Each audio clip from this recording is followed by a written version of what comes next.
Hello students, welcome to the Ankit's classroom. आप सब यहाँ पर है because every student deserves an easy learning.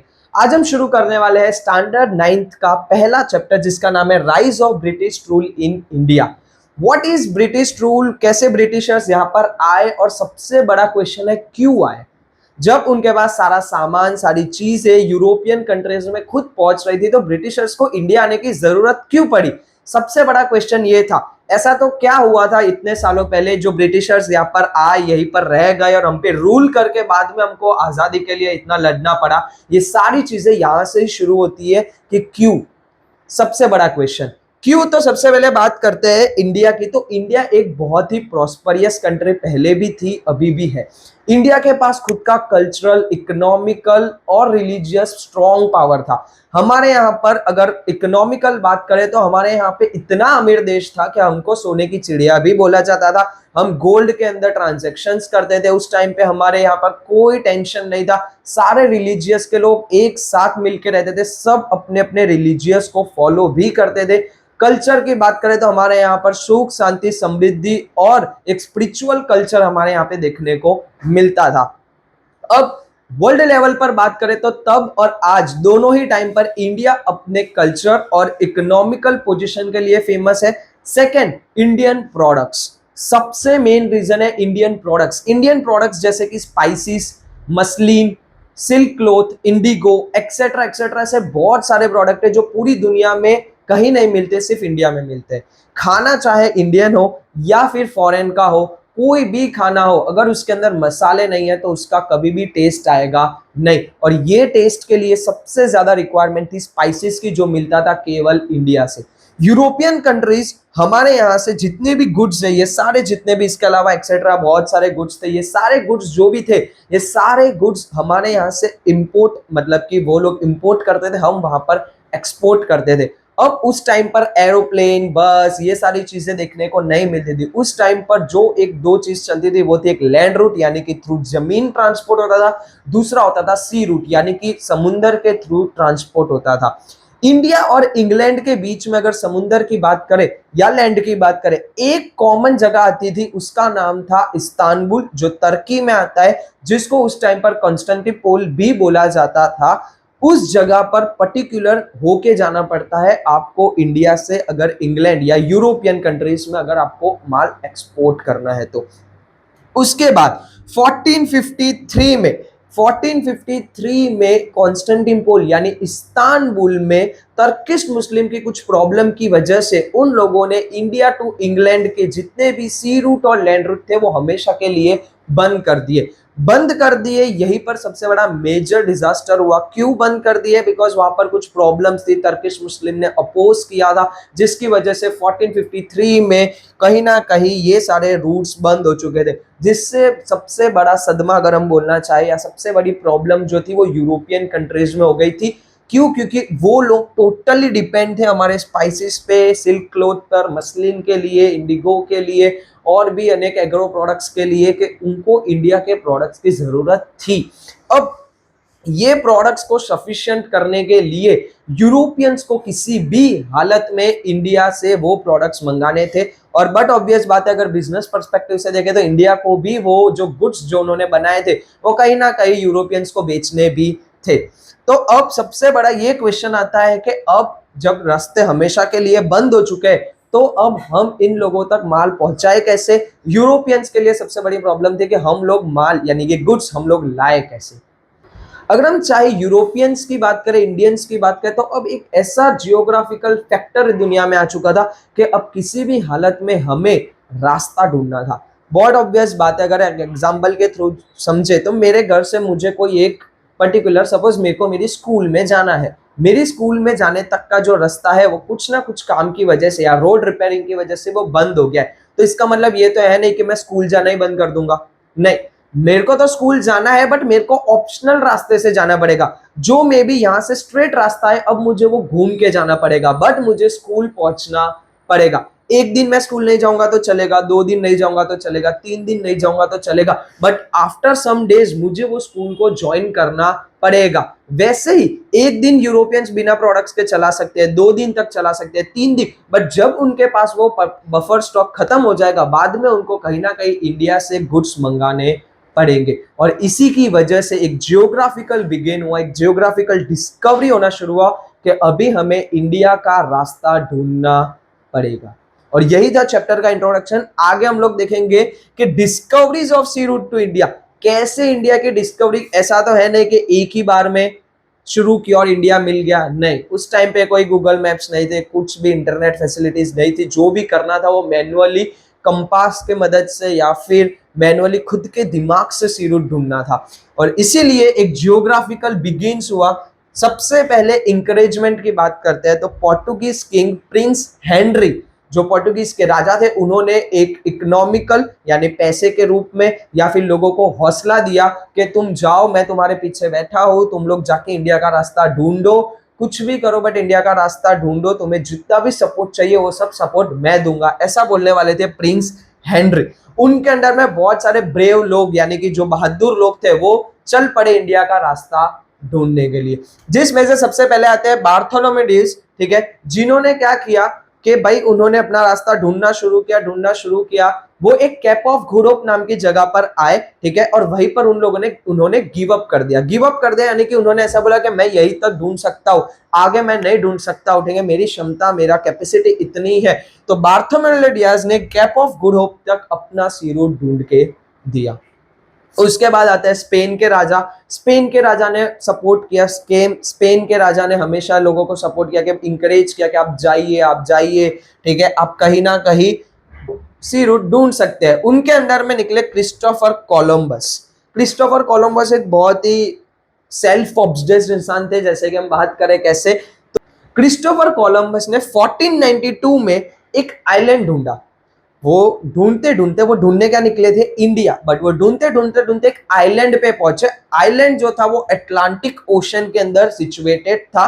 वो जाकर वहां पे रुक गए और उन्होंने बोला कि मैंने इंडिया ढूंढ लिया है, बट हकीकत में उन्होंने इंडिया अभी तक ढूंढा नहीं था। क्रिस्टोफर कोलंबस ने जो जगह ढूंढी उसको बाद में वेस्ट इंडीज नाम दिया गया। आज हम जो देखते हैं क्रिकेट्स वगैरह में वेस्ट इंडीज, वो पर्टिकुलर वेस्ट इंडीज कंट्री इन्होंने, क्रिस्टोफर कोलंबस ने ढूंढी थी। वो एक गलत आइलैंड पे पहुंच गए थे और उन्होंने सबको यही बोला कि मैंने इंडिया ढूंढ लिया है, बट बेसिकली उन्होंने वेस्ट इंडीज ढूंढा था। और जब तक क्रिस्टोफर कोलंबस जिंदा रहे, यानी कि टिल द डेथ, उन्होंने यही बिलीव किया है कि उन्होंने इंडिया का सी रूट ढूंढ लिया है। उसके बाद अमेरिगो वेस्पुसी, ये कौन है, तो ये इन्होंने क्लैरिफाई किया था कि जो क्रिस्टोफर कोलंबस ने जो जगह ढूंढी है, यानी कि जो पर्टिकुलर आइलैंड ढूंढा है, जो पर्टिकुलर लैंड ढूंढी है, वो एक बेहतरीन लैंड है, एक अलग कंटिनेंट है, ठीक है, वो एक पर्टिकुलर लैंड ऑफ पीस है, जो एक बहुत ही अलग है। और ये पूरा क्लैरिफिकेशन देने वाले थे अमेरिको वेस्पुसी, और इसीलिए इस पर्टिकुलर जगह का नाम दिया गया अमेरिका। उसके बाद आता है एक ऐसा इंसान जिसने पूरे वर्ल्ड में एक ऐसी चीज कर दी जो अभी तक के लोग कर नहीं पाए थे, और उसका नाम है वास्को दी गामा। एक पोर्टुगीज सेलर था जो पोर्टुगीज से निकला था इंडिया का सी रूट ढूंढने, और वो सक्सेसफुल रहा, और उसने यानी कि वास्को दी गामा ने इंडिया का सी रूट ढूंढ लिया। रिच कैलिकट वेस्टर्न कोस्ट, यानी कि इंडिया के जो वेस्टर्न हिस्सा है जहां पर कैलिकट सिचुएटेड है, कैलिकट पोर्ट पे यानी कि कैलिकट बंदरगाह पे वो आया, उसने वहां पे स्टे किया। वहां पर वो मिला किंग जेमोरियन से, जो वहां के उस टाइम के राजा थे। किंग जेमोरियन ने पूरे खुले दिल से उनका स्वागत किया कि आइए और यहाँ पर बिजनेस कीजिए।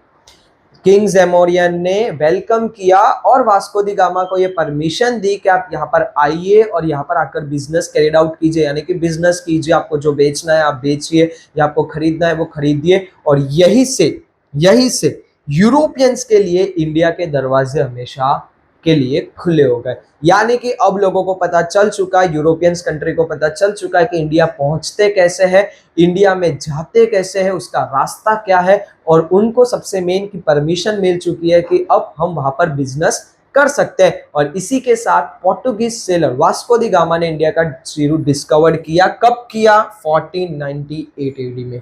1498 एडी में वास्को दी गामा ने डिस्कवर किया। किंग जेमोरियन ने उनका स्वागत किया। स्वागत करने के बाद उनको परमिशन दी कि डिस्कवर कीजिए। किंग जेमोरियन ने परमिशन दी कि आप यहाँ पर बिजनेस कर सकते हैं। और इसी के साथ यूरोपियंस कंट्री के लिए इंडिया के दरवाजा हमेशा के लिए खुल गए। नेक्स्ट टॉपिक है arrival of Europeans to India and establishment of trade centre. अब अगर हम देखें कि जैसे हमने देखा कि वास्को द गामा ने इंडिया का सी रूट ढूंढ लिया है, अब बट ऑब्वियस बात है कि यूरोपियंस को इंडिया का रास्ता पता है, तो कैसे वो लोग यहाँ पर आए, कैसे उन्होंने अपने ट्रेड सेंटर्स यहाँ पर बनाए और कैसे यहाँ पर बिजनेस कैरिड आउट किया। तो सबसे पहले कि पोर्टुगीज सबसे पहले थे इंडिया में आने के लिए, सिंपल है, वास्को द गामा एक पोर्टुगीज सेलर था, तो उसके पीछे सारे पोर्टुगीज सबसे पहले इंडिया आए थे। ब्रिटिशर्स बाद में आए थे, सबसे पहले इंडिया में पोर्टुगीज लोग आए थे। Span of 100 years took control of several territories, जैसे कि पोर्टुगीज को यहाँ आए तकरीबन 100 साल हो गए। धीरे धीरे ये टाइम आगे बढ़ता जाएगा, हमारे लिए टाइम 5-10 मिनट होगा, बट यहाँ पर अगर हम चैप्टर की बात करते हैं यहाँ पे 100-200 साल तो ऐसे ही बीतते जाएंगे। पोर्टुगीज को आए 100 साल हो गया और 100 साल के अंदर पोर्टुगीज ने इंडिया के कुछ टेरिटरीज पर अपना हक यानी कि अपना ट्रेड पूरा का पूरा एस्टैब्लिश कर दिया, जैसे दीव, दमन, गोवा, कोचीन, मक्का एक्सेट्रा एक्सेट्रा। ऐसे छोटे छोटे यूनियन टेरिटरीज बहुत सारे थे जिस पर पोर्टुगीज लोगों ने अपना पूरा का पूरा ट्रेड, पूरा का पूरा मे बी रूल कह सकते हैं, एस्टैब्लिश कर दिया था। पोर्टुगीज की सक्सेस देखते हुए और भी लोग आए, जैसे कि सिंपल सी बात है कि अगर कोई चीज को हम देखते हैं कि यार ये इसने कर दिया तो मैं भी तो ये चीज कर सकता हूं, वैसे पोर्टुगीज के सक्सेस देख के, सक्सेस कैसी, तो इंडिया के अंदर ट्रेड सेंटर बनाना और इंडिया के अंदर अपने आप को डेवलप करने का सक्सेस देखकर डेनमार्क से डेनिश लोग और हॉलैंड से डच लोग भी इंडिया में आए।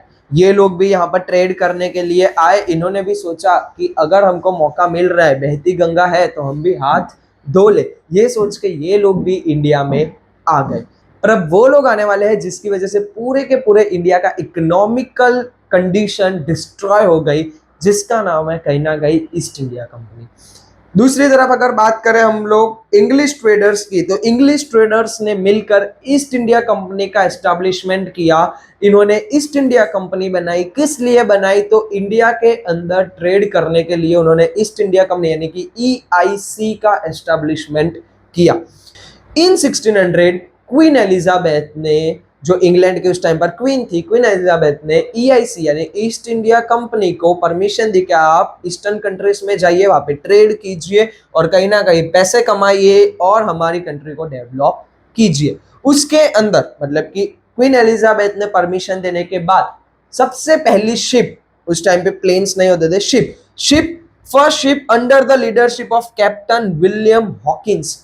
विलियम हॉकिंस यानी कि कैप्टन विलियम हॉकिंस के अंडर में पहली शिप वहां से निकलकर इंडिया आने के लिए रवाना हो गई। ये इंडिया के जो अंदर शिप आने वाली थी कैप्टन विलियम हॉकिंस की, वो शिप हमारे यहाँ पर सबसे पहले आई सूरत में, गुजरात के सूरत में ये शिप आई। और शिप आते ही क्या हुआ कि भाई वहां पर वो उतरे, बट हमने देखा कि पोर्टुगीज को ऑलरेडी 100 साल हो गए थे इंडिया में ट्रेड करते हुए, तो उनको जगह नहीं मिली, ईस्ट इंडिया कंपनी को जगह नहीं मिली। क्यों? क्योंकि उस टाइम पे पोर्टुगीज का डोमिनेंट पावर इंडिया पे चल रहा था। पोर्टुगीज ने साफ साफ ना बोल दिया कि आप यहाँ पर कोई भी ट्रेड एक्टिविटी नहीं कर सकते हैं, और इसी की वजह से ईस्ट इंडिया कंपनी को सूरत में कोई जगह मिली नहीं।